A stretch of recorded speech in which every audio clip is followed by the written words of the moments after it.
안녕하세요.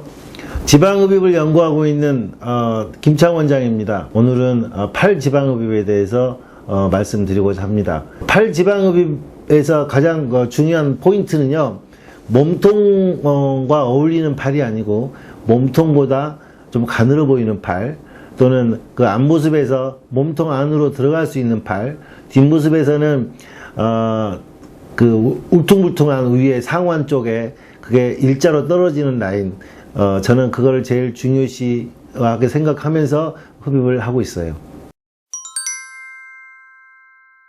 팔 지방 흡입을 할 때 제가 가장 중요하게 생각하는 거는요, 허벅지도 마찬가지고 우리가 보통 사지가 있잖아요. 팔과 다리. 이 사지는 반드시 360도로 해야 되는 거예요. 그렇지 않으면 예를 들어서 팔을 뒤쪽만 했을 경우에는 앞쪽이 나중에 살이 무조건 찌죠.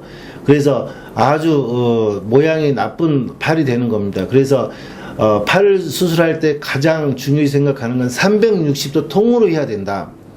그런데 뒤에는 피부가 좀 두꺼워서 어느 정도 울퉁불퉁함이 적지만 보통 안쪽은 되게 피부가 얇아요.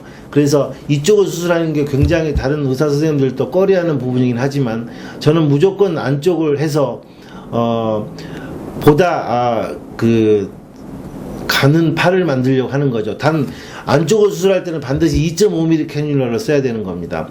그 다음에 중요시 생각하는 거는 팔꿈치를 반드시 해야 되는 거죠. 제 지방흡입, 팔 지방흡입의 하이라이트는 팔의 안쪽과 팔꿈치 제일 중요시 생각하고 있습니다. 자, 팔 지방 흡입에서 가장 어려운 부분은요, 허벅지 같은 경우는 두껍기 때문에 넓어요. 그렇지만 팔은 얇잖아요. 그래서 곡선이 급격하게 이렇게 휘는 라인이죠. 그런데 우리가 쓰는 캐뉼라는 거는 스트레이트한 쇠관이기 때문에 곡선이 급격하게 휘는 라인을 예쁜 곡선을 만드는 게 어렵고요. 그리고 또 생각보다도 팔에는 근육이 많아요. 잔 근육이 많아서 대개는 젊은 분들은 그렇게 큰 근육이 없지만 되게 팔 흡입하시는 분들 중에 출산 후에 오시는 분들이 되게 많죠. 출산을 하게 되면 애도 안아야 되고 집안일 해야 되고 직장생활을 하셔야 되기 때문에 생각보다 이 근육들이 많아요. 그래서 그 근육이 도드라지지 않게 수술하는 게 가장 힘든, 다른 부위보다 힘들다고 볼 수 있는 겁니다. 자, 팔 지방 흡입할 때 보통 다른 부위도 마찬가지지만 여러분들이 궁금해하시는 게 혹시 근육 손상이나 피부 처짐을 걱정을 많이 하거든요. 대개 이제 몸무게가 70kg 이상 되신 분들은 이렇게 살이 좀 많이 처져 있죠.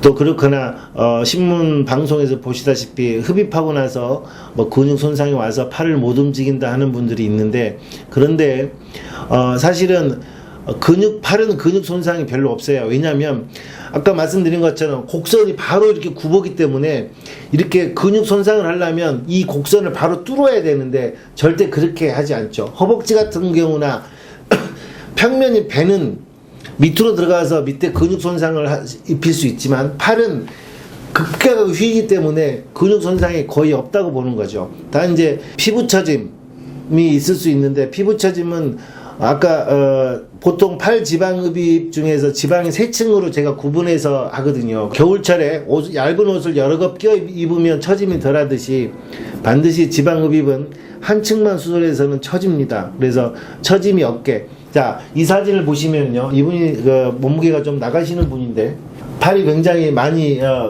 크신 분인데 제가 수술해서 6개월 뒤의 사진입니다. 전혀 처짐이 없이 됐고요. 다른 사진을 보시면은 원래는 이런 팔이셨어요. 그런데 수술하고 나서 1년 5개월 되신 분 왔는데 전혀 처짐이 없이 수술할 수 있습니다. 이거는 저의 비밀스러운 노하우로 충분히 극복이 되니까 걱정을 안 하셔도 될 것 같습니다.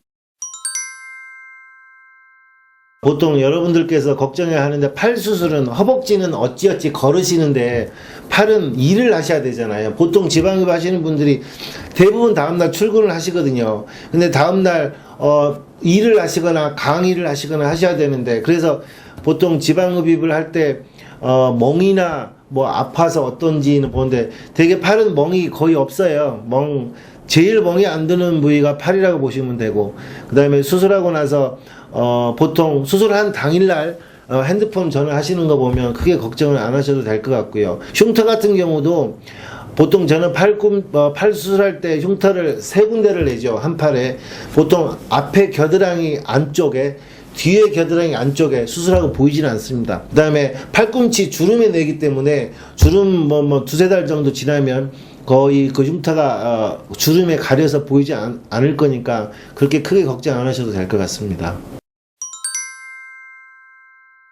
자, 여러분들이 지방흡입하고 가장 큰 걱정이 뭐냐면 요요 현상이잖아요. 수술했는데 다시 두꺼워진다.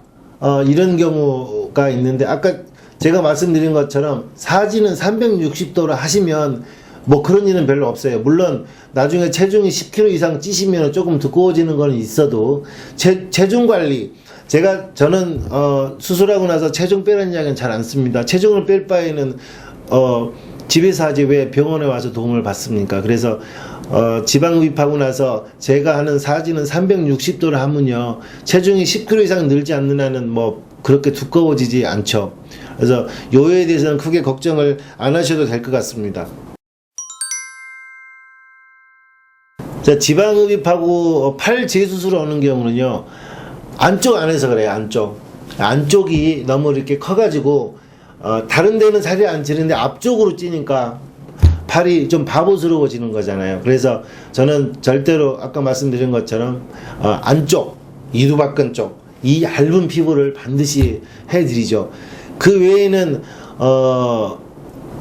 바깥쪽 라인이죠. 바깥쪽 라인. 그런데 이제 거기는 대개는 보통 지방흡입을 전문으로 하시는 병원에서는 이런 일은 없는데, 전문으로 하지 않는 병원에서 가끔 그런 일이 생깁니다. 그래서 팔 수술 하실 때는 반드시 안쪽을 해주는 병원에서 하셨으면 좋겠습니다.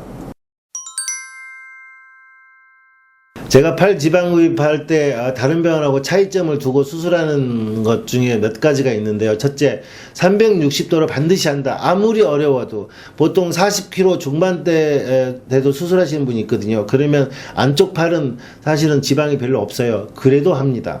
반드시. 얇은데 어떻게 할까? 제가 이제 보통 지방흡입할 때 수액을 안에 넣거든요. 넣는데 안쪽은 지방층이 얇아서 카뉼라 자체가 들어가기가 어려운 부위죠. 그렇게 하는 방법은 수액을 많이 넣어서 지방층을 부풀리면 되는 거죠. 뭐 오랜 시간 동안 수술하지는 않지만 지방층을 원 없이 부풀리면 카뉼라가 왔다 갔다 하면서 절제 피부 울퉁불퉁함을 만들지 않고, 두 번째 2.5mm 가늠관을 쓰기 때문에 뭐 거의 울퉁불퉁함이 없다고 보는 거고요. 반드시 팔꿈치는 무조건 해드립니다. 360도 팔 안쪽, 그 다음에 팔꿈치, 그 다음에 제가 수술 시간이 좀 길어요. 타 병원에 비해서.